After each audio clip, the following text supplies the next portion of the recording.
Hello everyone, स्वागत है आप सभी का आपके अपने यूट्यूब चैनल में जिसका नाम है बायोलॉजी कॉन्सेप्ट। और मैं हूं सुरभि माथुर और आज बच्चों फिर हाजिर हूं आपके सामने इंपॉर्टेंट पीवाईक्यूज को लेकर। और ये पीवाईक्यूज हैं फंजाई से रिलेटेड, जो सभी कॉम्पिटिटिव एग्जाम्स में पूछे जाते हैं। तो अगर फंजाई आपके सिलेबस में मेंशन है तो इन क्वेश्चंस को करना बनता है।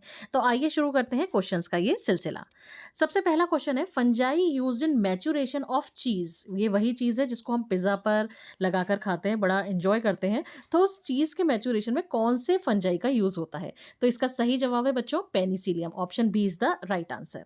क्वेश्चन नंबर 2 है, which fungi can detect copper in trace and used in bioassay. बच्चों इसमें यानी अगर मान लीजिए सॉइल में माइन्यूट अमाउंट में भी कॉपर मौजूद है या जिंक मौजूद है या निकल मौजूद है, तो इस चीज को डिटेक्ट कर पाता है एस्परजिलस नाइगर। तो option C is the right answer.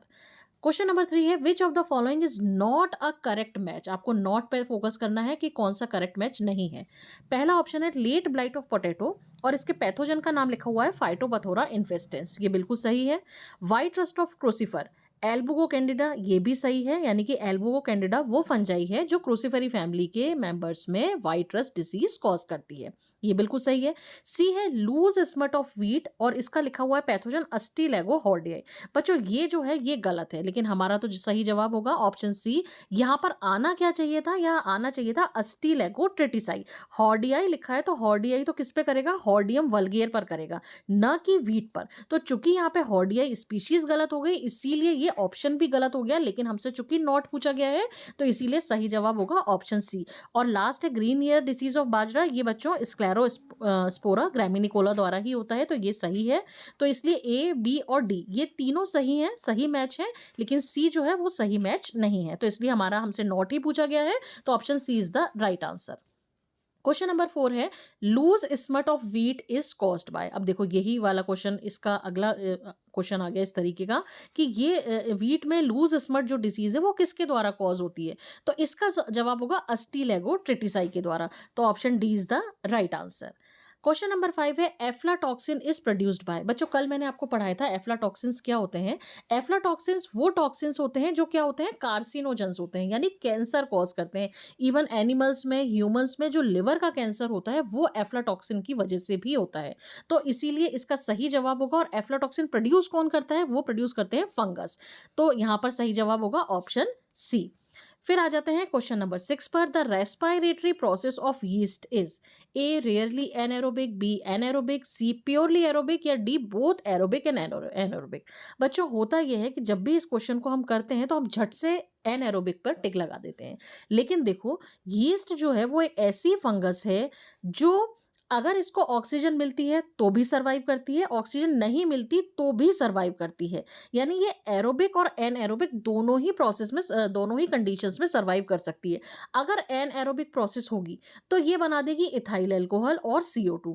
और अगर इसको ऑक्सीजन मिल गई तो ये कार्बोहाइड्रेट को कन्वर्ट कर देगी किसमें? CO2 और H2O में।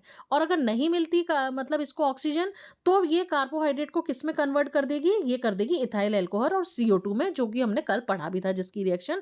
तो इसीलिए इसकी जो रेस्पिरेटरी प्रोसेस होती है वो एरोबिक और एनाएरोबिक दोनों होती है। तो option D is the right answer.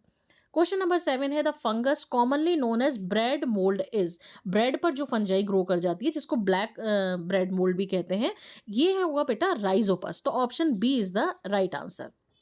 Question number 8 है, which one of the following fungi cause hallucination. Hallucination मैंने कल भी आपको पढ़ाया था, इसका मतलब होता है मति भ्रम होना। यानी कि एक्चुअल में कोई चीज़ होती नहीं है, लेकिन जो इससे अफेक्टेड होता है उसको ऐसा लगता है कि ऐसा हो रहा है ना। यानी कि उसकी बुद्धि एकदम ठीक से काम नहीं कर पाती। तो इसके लिए आपको नाम याद रखना होगा फंजाई का, बहुत इंपॉर्टेंट क्वेश्चन है। इसके लिए फंजाई है amanita muscaria. Option A is the right answer. Question number 9 है, name the fungus that is edible. और इसकी कल मैंने आपको ट्रिक बताई थी, और ट्रिक थी आम, जिसमें एक ए से था अगैरिकस, दूसरा ए से भी अगैरिकस था, या आप एस्परजिलस भी नाम याद रख सकते हैं, और जो एम था उससे था मॉर्शेला। तो option D is the right answer. यहाँ पर हमारी ट्रिक काम करेगी। फिर ज़ाइमेज़ एंजाइम इज़ सेक्रेटेड बाय। कल मैंने आपको जब मैंने इकोनॉमिक इम्पोर्टेंस ऑफ फंजाई पढ़ाई थी, तब मैंने आपको फूड पढ़ाया था, इंडस्ट्रीज़ पढ़ाई थी। फिर उसके बाद मैंने आपको एंजाइम्स भी पढ़ाए थे, जिसमें मैंने आपको ज़ाइमेज़ और इन्वर्टेज़ दोनों एंजाइम के नाम नाम बताए थे और ये ज़ाइमेज़ एंजाइम सेक्रेट करता है यीस्ट और इसका आपको साइंटिफिक नेम भी याद होना चाहिए, सैक्चारोमाइसिस cerevisiae। तो option D is the right answer. Question number 11 है ऑल्टरनेरिया सोलेनाई कॉजेज। बच्चों ऑल्टरनेरिया सोलेनाई कॉज करता है पोटैटो में डिसीज, लेकिन वो डिसीज क्या होती है? Early blight of potato. आप लेट ब्लाइट पे मत टिक कर दीजिएगा, इसका सही जवाब होगा अर्ली ब्लाइट ऑफ पोटैटो। किसके द्वारा होती है? अल्टरनेरिया सोलेनाई नाम की फंगस के थ्रू। फिर आ जाते हैं क्वेश्चन नंबर 12 पर, which one of the following fungi has been found in biological control of plant diseases. कल बच्चों मैंने आपको एग्जाम्पल दिया था कि कोई भी प्लांट है, मान लीजिए आप उसमें ओवर वाटरिंग करते हैं, तो होता क्या है कि जब आप ओवर वाटरिंग करते हैं और सॉइल ऐसी है कि जिसमें ड्रेनेज प्रॉपर नहीं हो पा रहा, पानी प्रॉपर नहीं निकल पा रहा, तो होता क्या है कि उस रूट में क्या ग्रो करने लगती है? फंगस ग्रो करने लगती है। फाइनली वो फंगस सड़ा देती है पौधे को और पौधे की डेथ हो जाती है। तो ऐसा ना हो, इसके लिए एक दूसरी फंजाई काम में आती है और वो फंजाई होती है ट्राइकोडर्मा विरिडी, जो ऐसी फंजाई को, जैसे कि मान लीजिए फाइटोपथोरा है, उसकी ग्रोथ को इनहिबिट कर देगी, जिसकी वजह से वो प्लांट की रूट सड़ेगी नहीं और वो प्लांट सरवाइव करेगा। तो ट्राइकोडर्मा विरिडी क्या काम करती है? बायोलॉजिकल कंट्रोल का काम करती है। क्वेश्चन नंबर 13 है माइकोराइजा रिप्रेजेंट्स। बच्चों माइकोराइजा मैंने पहले भी कई बार आपको पढ़ाया है, जब जिम्नोस्पर्म पढ़ाए थे तब भी मैंने आपको बताया था कि माइकोराइजा बेसिकली क्या होता है? फंगस का और हायर प्लांट की रूट्स का सिम्बायोटिक एसोसिएशन होता है, जिसमें दोनों को फायदा होता है। फंगस को शेल्टर मिल जाता है, फूड मिल जाता है, बदले में हायर प्लांट्स की रूट को क्या मिलता है? वाटर और मिनरल एब्जॉर्प्शन का, और पर्टिकुलरली मिनरल में भी फॉस्फोरस एब्जॉर्प्शन का काम ये फंजाई करती है। तो ये क्या होता है? एक सिम्बायोटिक एसोसिएशन होता है दोनों ऑर्गेनिज्म के बीच में, यानी हायर प्लांट की रूट्स के बीच में और फंगस के बीच में। तो option A is the right answer. Question number 14 है members of which group are used in making beer. Beer बनाने में कौन सी फंजाई का यूज होता है? तो यहाँ पे हमें फिर से याद रखना होगा यीस्ट का नाम, जिसका साइंटिफिक नेम है सैक्चारोमाइसिस cerevisiae। तो yeast is the right answer.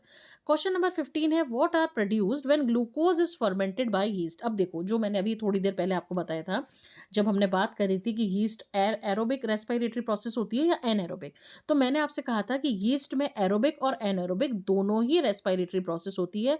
अब अगर ग्लूकोज का फर्मेंटेशन हो रहा है यीस्ट के थ्रू, तो बनेगा क्या? तो बनेगा इथेनॉल और कार्बन डाइऑक्साइड। तो यहाँ पर ये इसका जो सही जवाब होगा वो होगा ए। समझ में आ गई बात? तो यहाँ पे फर्मेंटेशन की प्रोसेस हो रही है। जो एनएरोबिक प्रोसेस है वो क्या है? फर्मेंटेशन वाली प्रोसेस है। अगर एरोबिक करवाना होगा तो एरोबिक को क्वेश्चन में मेंशन किया जाएगा, तो वहां पर जवाब हमारा वाटर एंड कार्बन डाइऑक्साइड हो जाएगा। लेकिन यहाँ पे चूंकि फर्मेंटेशन की बात कर दी गई है, तो यहाँ पे सही जवाब क्या होगा? Ethanol and carbon dioxide. तो option A is the right answer. तो बच्चों इस तरीके से आज हमने टोटल 15 क्वेश्चंस किए। आगे भी इसी तरह के कॉम्पिटिटिव एग्जाम्स में जो टॉपिक्स कवर होते हैं उनका मैं मैटर यानी कि उसको पहले एक बार समझाऊंगी, उसके बाद मैं उसके पीवाईक्यूज कराऊंगी। ये वो पीवाईक्यूज है जिसको एग्जाम में पूछा ही पूछा जाता है। आप देख चुके होंगे कि मैंने उसके ईयर भी मेंशन कर रखे हैं कि किस किस ईयर में इन क्वेश्चंस को पूछा गया है। आज के लिए इतना बहुत है। अगर आपको आज का वीडियो पसंद आया हो तो प्लीज इसको अपने फ्रेंड्स के साथ जरूर शेयर करिएगा। Thank you very much.